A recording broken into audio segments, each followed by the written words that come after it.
नमस्कार।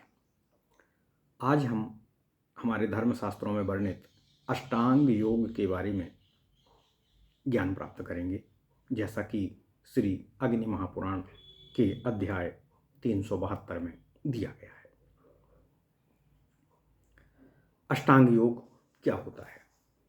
सबसे पहले हमें यह समझना चाहिए कि अध्यात्म क्या होता है और योग क्या होता है।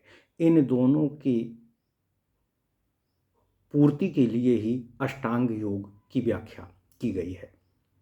वस्तुतः हम परमात्मा से विलग हुए आत्मा का जब पुनः परमात्मा में योग करने के लिए, संयोजन करने के लिए, उसमें विलीन और लय करने के लिए जो हम प्रयत्न करते हैं, उन समस्त प्रयत्नों को हम योग कहते हैं।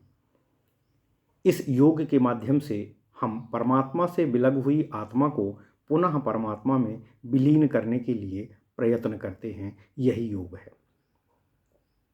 योग साधना के लिए धर्मशास्त्रों में बताए अनुसार 8 प्रकार के उपाय बताए गए हैं। उन 8 उपायों को ही हम अष्टांग योग कहते हैं, जो हैं यम पहला, दूसरा नियम, तीसरा आसन, चौथा प्राणायाम, पांचवां प्रत्याहार, छठवां ध्यान, सातवां धारणा और आठवां समाधि। ये अष्टांग योग के 8 मूल कर्म हैं। इसमें से सबसे पहले आता है यम। यम वस्तुतः भाव शुद्धि के लिए होता है, नियम कर्म के लिए होता है। जो भाव शुद्धि के लिए यम हैं, वो यम भी 5 प्रकार के होते हैं: अहिंसा, सत्य, आस्तेय, ब्रह्मचर्य और अपरिग्रह।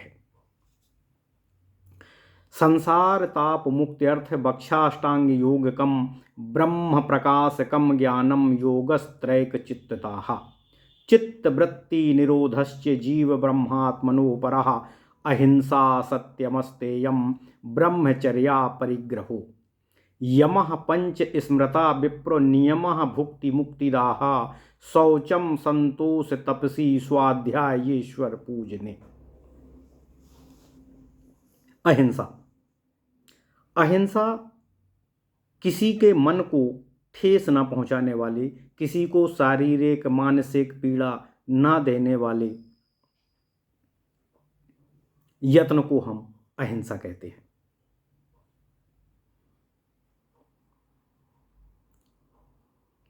अहिंसा 10 तरह की होती है।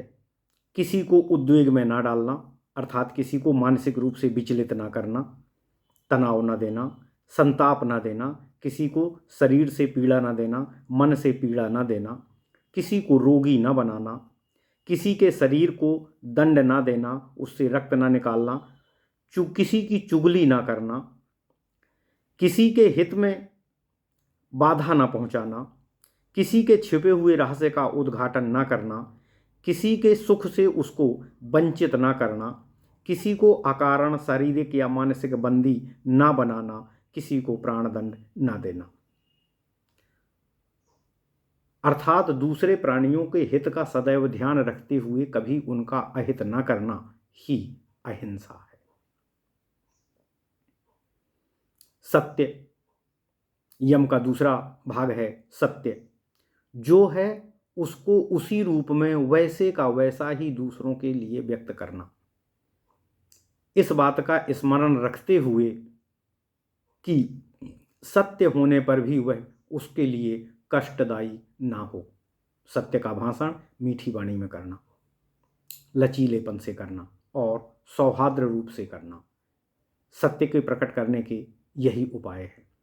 किसी भी सत्य को कटु भाषा में, अप्रिय भाषा में या तीखी भाषा में, चुभने वाली भाषा में प्रयुक्त करना भी एक अपराध की श्रेणी में ही आता है, क्योंकि इससे उसके मन को हिंसा होती है। यम का तीसरा रूप है अस्तेय। अस्तेय अर्थात चोरी ना करना। मन, वाणी और कर्म से किसी की वस्तु पर, किसी की भावनाओं पर ना चुराना, उन पर अपना नियंत्रण ना दिखाना, उसकी स्वतंत्रता को अक्षुण्ण बनाए रखना, यह अस्तेय होता है। इसके बाद आता है ब्रह्मचर्य। ब्रह्मचर्य अर्थात मैथुन का त्याग। ब्रह्मचर्य के भी खंडित होने के 8 कारण होते हैं। किसी भी पुरुष का किसी भी स्त्री के भोग के भाव से स्त्री का स्मरण करना, भोग की भाव और आकांक्षा के साथ किसी स्त्री की चर्चा करना, भोग और आकांक्षा उसे पाने की आकांक्षा के साथ किसी स्त्री के साथ क्रीड़ा करना, हंसी मजाक करना या उसका स्पर्श करना, भोग की भाव के साथ किसी स्त्री की तरफ देखना, भोग की भाव के साथ लुक छुप कर किसी स्त्री की बातें करना, किसी स्त्री को पाने के लिए विभिन्न प्रकार के उपाय करना, कृत संकल्पित होना, उद्यम करना या किसी भी स्त्री का उसकी इच्छा के साथ आलिंगन करना, उसके साथ संभोग करना, ये ब्रह्मचर्य के खंडित होने के 8 मूल कारण माने गए हैं। किसी भी ब्रह्मचारी को यदि किसी स्त्री के प्रति इस तरह के कोई भी भाव जागृत होते हैं तो उससे उसका ब्रह्मचर्य खंडित होता है। और यम अर्थात कि अष्टांग योग में सबसे पहला कर्म, उसका 5वां मुख्य भाग है अपरिग्रह। अपरिग्रह मतलब किसी भी चीज का परिग्रहण न करना, हमारी शारीरिक आवश्यकताओं के अतिरिक्त जो हमारी निहित आवश्यकताएं हैं उसके अतिरिक्त किसी भी वस्तु का संग्रह ना करना ही अपरिग्रह कहलाता है। हमें सिर्फ अपनी शारीरिक ज़रूरतों को पूरा करने के लिए ही वस्तुओं का संग्रह करना चाहिए। उसकी आवश्यकता से अधिक जो भी वस्तुएं हैं उनको दूसरों के उपभोग के लिए स्वतंत्र कर देना चाहिए, यही अपरिग्रह होता है। अष्टांग योग में दूसरा मूल भाग है नियम।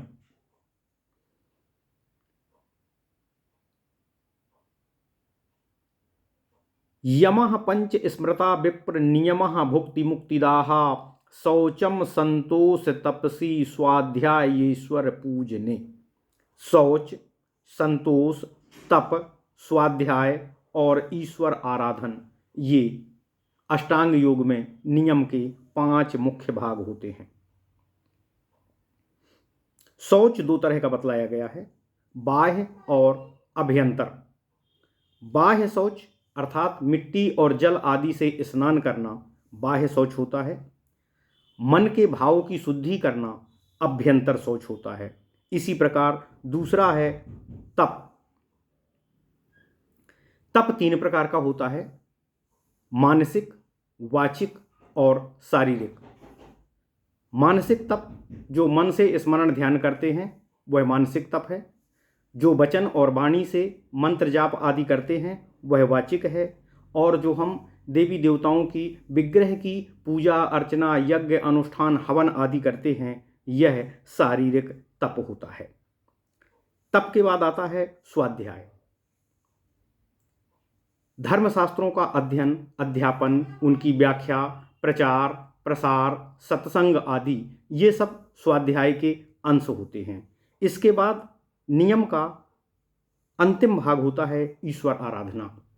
ईश्वर के प्रति समर्पण भाव से उसकी पूजा करना ईश्वर आराधन कहा जाता है। इस तरह से अष्टांग योग में जो यम, नियम, आसन, प्राणायाम, प्रत्याहार, ध्यान, धारणा और समाधि हैं, उनमें से आज यम और नियम की व्याख्या की गई है। शेष की व्याख्या अगले संस्करण में की जाएगी। नमस्कार।